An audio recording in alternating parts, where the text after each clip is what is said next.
अस्सलामुअलैकुम and good evening my dear brother and sisters. मैं उम्मीद करता हूं कि आप सब लोग खैरियत से होंगे। अच्छा दोस्तों, ये सवाल अक्सर सुनने को मिलता है कि हम जर्मन लैंग्वेज कैसे सीखें। ये बहुत कॉमन सवाल है, ठीक है। और मैं ये बताना चाहता हूं कि देखिए, मैं खुद यहाँ जर्मनी में होता हूं, ठीक है। और मैं ये चाहता हूं कि आप, और बताना चाहता हूं कि आप जर्मन लैंग्वेज को बहुत आसान तरीके से सीख सकते हैं, ठीक है। जर्मन ज़ुबान शुरू शुरू में शायद बहुत मुश्किल लगती है, हालांकि मैं आपको ये बताना चाहता हूँ जर्मन लैंग्वेज इतनी मुश्किल ज़ुबान नहीं है। बल्कि इतनी नहीं, बल्कि मैं तो कहूँगा मुश्किल लैंग्वेज है ही नहीं है, ठीक है।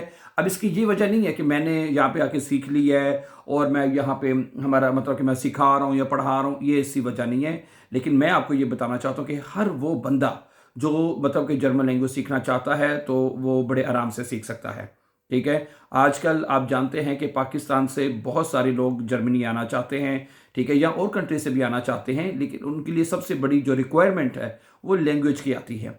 समझा रही बात आपको। आज भी यकीन करें, मैं खबरें सुन रहा था, पता नहीं कोई बता रहे थे, और कि आपने सुना तो है कि अब पूरे यूरोप में जो जो असाइलम सीकर हैं उनके लिए कितना टफ टाइम हो चुका है। बल्कि उनको वापस भेजा जा रहा है जिनके केस पास नहीं है या जिनकी डोल डूंग लगी है। इस तरह की खबरें सुनने को मिल रही हैं। मैं भी कुछ देर पहले ये चीज़ें सुन रहा था, ठीक है।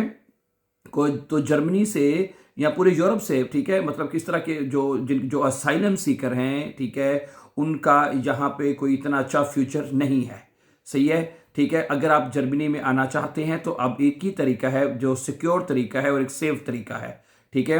और उसमें फ़ायदे हैं, आपको एक फ़ायदे नहीं, उसमें बेशुमार फ़ायदे हैं। समझा रही मेरी बात आपको। फ़र्ज़ करें अगर आप किसी ऐसे वीज़े पे आते हैं जो असाइलम से हट के है, फ़र्ज़ करें आप एक हाउस बिल्डिंग वीज़ा जो आजकल सबसे बड़ा कॉमन है, लोग इसके ऊपर बहुत ट्राई भी कर रहे हैं, ठीक है। अगर आप हाउस बिल्डिंग वीज़े के ऊपर आते हैं तो उसमें बहुत सारे आपको फ़वाइद हैं। एक तो आपके आते साथ आपको जॉब, मतलब हाउस बिल्डिंग के पैसे भी आपको मिलते हैं, 3 साल 2 साल जितनी भी हाउस बिल्डिंग हो। फिर उसके बाद आप यहाँ पे अपनी मतलब कि जॉब कर सकते हैं। फिर उसके अलावा फिर सबसे बड़ी बात देखें, जो असाइलम सीकर होता है अगर उसका वो केस पास भी हो जाए तो वो इतनी जल्दी पाकिस्तान नहीं जा सकता। उसके लिए, ठीक है, उसको जब तक नेशनैलिटी नहीं मिलती, और लोगों को कई साल लग जाते हैं, कई साल लग जाते हैं लोगों को जाने जाते हुए, ठीक है। लेकिन इसके अलावा असाइलम के इसके अलावा आप किसी और वीज़े के ऊपर अगर आते हैं, किसी भी और वीज़े के ऊपर आते हैं, ठीक है, चाहे वो वर्क वीज़ा है, चाहे वो स्टडी वीज़ा है, चाहे हाउस बिल्डिंग का वीज़ा है, या इस तरह के आजकल बेशुमार, जैसे कोई चांसन कार्ड कोई इस तरह का है, यानी कि बेशुमार आजकल वीज़े तरीके से आप जर्मनी आ सकते हैं। और एक ये बेहतरीन तरीका है, ठीक है। इसमें आप बाकायदा जॉब करते हैं, आपको ये नहीं कि आप आएंगे तो आपको डिपोर्ट कर दिया जाएगा, आपको वापस भेज दिया जाएगा। इसमें ये चीज़ तो बिल्कुल नहीं है ना, बहरहाल, ठीक है। तो आप जो हैं, मैं ये चाहता हूँ कि अगर आप जर्मनी आते हैं, ठीक है, तो आप मतलब सिक्योर तरीके से आएँ, अच्छे तरीके से आएँ, ठीक है।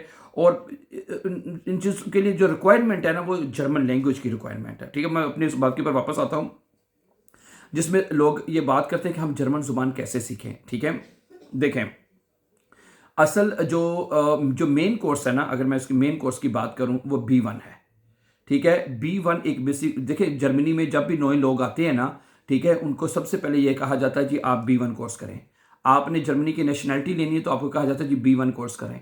आपने वीज़ा लेना है तो आपको कहा जाता है जी आप B1 कोर्स करें। ऐसा ही है ना, ठीक है। और आपका सारा खर्चा गवर्नमेंट यहाँ की खुद उठाती है और आपको कहती है कि जी आप B1 करें।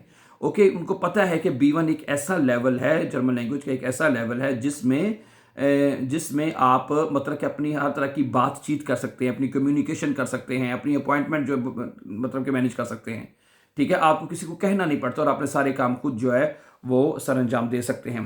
सही है। और इसी तरह जैसे कि मैंने आपको बताया, ठीक है। अब देखें, असल में जो सबसे, जो मैं जिस बात की तरफ आना चाहता हूँ, जो आपसे कहना चाहता हूँ, कि वो ग्रामर है, जर्मन लैंग्वेज की जो ग्रामर है वो सबसे मुश्किल समझी जाती है, ठीक है। हालांकि इतनी मुश्किल ग्रामर नहीं है माय डियर ब्रदर सिस्टर्स, ठीक है। ओके, उसमें मेरी अक्सर यहाँ पे स्टूडेंट से बात भी होती रहती है, ठीक है। मैं उनसे पूछता हूँ कि जो यहाँ पे स्कूल में पढ़ते हैं, जो स्कूल का तालिब इल्म है, उससे मेरी बात होती है कि आप मुझे बताएं कि जो जर्मन आप भी स्कूल में आपको टीचर्स पढ़ाते हैं या आप सीख रहे हैं, आपको जर्मन में सबसे मुश्किल क्या लगता है, जर्मन लैंग्वेज में, या सबसे मेन चीज़ क्या है। तो मैं उससे जब बात करता हूँ, वो ये बताते हैं कि ये सिर्फ 4 जर्मन केसेस हैं जी।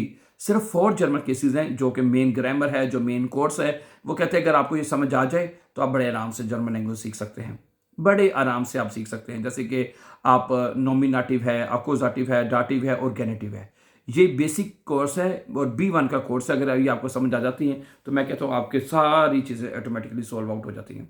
ठीक है, और ये इतनी मुश्किल नहीं है, मैं फिर बता रहा हूँ, मैं इतनी मुश्किल नहीं है। ठीक है, ओके, मैं आपको बताता हूँ हमारे इसी यूट्यूब चैनल के ऊपर ना, आप बिलीव करें, हमारे एक पूरा कोर्स पड़ा हुआ है ये फॉर जर्मन केसेस के साथ। ठीक है, उसका प्लेलिस्ट का नाम मैं बताता हूँ आपको, 100 डेज के नाम से प्लेलिस्ट है। प्लेलिस्ट का मतलब होता है कि तमाम लेसन आपको एक सीक्वेंस के साथ मिले। उसमें सबसे पहले आपको नॉमिनेटिव, अक्यूजेटिव के मिलेंगे, फिर अक्यूजेटिव, फिर गैनिटिव के, यानी एक सीक्वेंस के साथ आपको चीज़ें मिलेंगी। ठीक है, नोट कर लें, 100 डेज के नाम से वो प्लेलिस्ट है। ठीक है, उसको जाके आप वॉच करें और घर बैठे आप ये तमाम कोर्सेज कर सकते हैं। आपको 1 रुपया लगाने की ज़रूरत नहीं है, आपको 1 रुपया खर्च करने की ज़रूरत नहीं है, और आप घर बैठे जर्मन सीख सकते हैं। मैं आपको बता रहा हूँ, मुझे पाकिस्तान से फ़ोन आते हैं। ठीक है जी, हमने जर्मनी से आते हैं मुझे। ठीक है जी, हमने आपके यूट्यूब चैनल को वॉच किया और हमारा B1 पास हो चुका है। ठीक है, तो इसलिए मैं आपसे ये रिक्वेस्ट करता हूँ। ठीक है, आप बड़े आराम से सीख सकते हैं, आपको कोई पैसा लगाने की ज़रूरत नहीं है। ठीक है, तो किसी भी चीज़ की अगर मुश्किल आपको पेश आती है तो आप हमें लिखें, कमेंट में लिखें, हम आपके पूरे कमेंट पढ़ते हैं, हमारी टीम आपका कमेंट पढ़ती है और आपको जवाब देगी इंशाल्लाह। ठीक है, और हम उसके ऊपर आपको दोबारा से भी सबक सिखाया जा सकता है, उसमें दोबारा सबक अपलोड किया जा सकता है, लेसन जो है। ठीक है, और ठीक है, ये 4 जर्मन केसेस हैं। इसकी मैं आपको सीधी बात बताऊं, इन 4 जर्मन केसेस के अंदर ही सारी चीज़ें आ जाती हैं। आपका खत लिखना इसके अंदर कवर हो जाता है, आपका खत लिखना हो गया, लेजन है, ह्यूरन है, शुप्रेशन है, मतलब तमाम चीज़ें इसके अंदर कवर हो जाती हैं। समझा रही बात आपको? ठीक है, और मैं आपको ये कहना चाहता हूँ कि हमने अपने इसी यूट्यूब चैनल के ऊपर, जैसे मैंने प्लेलिस्ट का मैंने बताया, तमाम चीज़ों को एक बहुत ही सिंपल वे में हर एक बंदे की समझ में आने वाले, उसमें ये नहीं ज़रूरी। हाँ, ये भी बात नोट करें, कुछ स्टूडेंट कहते होंगे जी हमारी तलीम कुछ नहीं है जी, हमें हमें बहुत ज़्यादा हाई क्वालिफाइड हों तो फिर शायद हम जर्मन ज़बान सीखें। ऐसा बिल्कुल नहीं है। ठीक है, देखिए, तालीम जो होती है या एजुकेशन होती है वो कहीं ना कहीं काम ज़रूर आ जाती है। ठीक है, आप लैंग्वेज सीखेंगे, हो सकता है कल को आपके किसी ना किसी काम ज़रूर आ जाए और आप अपना मतलब कि बेहतरीन फ्यूचर ढूंढ सकें। ठीक है, और मैं तो कहता हूँ कि इस टाइम जो जर्मनी है वो पूरी कंट्री दुनिया में इकोनॉमी के लिहाज सिस्टम पूरी स्ट्रॉन्ग कंट्री है, और पूरी दुनिया चाहती है कि हम जहाँ पे जर्मनी में और यहाँ पे आके अपना काम करें। क्या ख्याल है? ठीक है, तो सही है। तो ये लेटेस्ट अपडेट थी, मैं क्या चलें लैंग्वेज के बारे में आपको बताया जाए। ठीक है, आप हमारे चैनल को सब्सक्राइब जरूर कीजिए ताकि आने वाले जो इंपॉर्टेंट लेसन्स हैं वो टाइमली आपको मिलते रहें। ओके, बहुत शुक्रिया, अपना ढेर सारा ख्याल रखिएगा। तब तक के लिए अल्लाह हमें नासिर। अस्सलाम वालेकुम।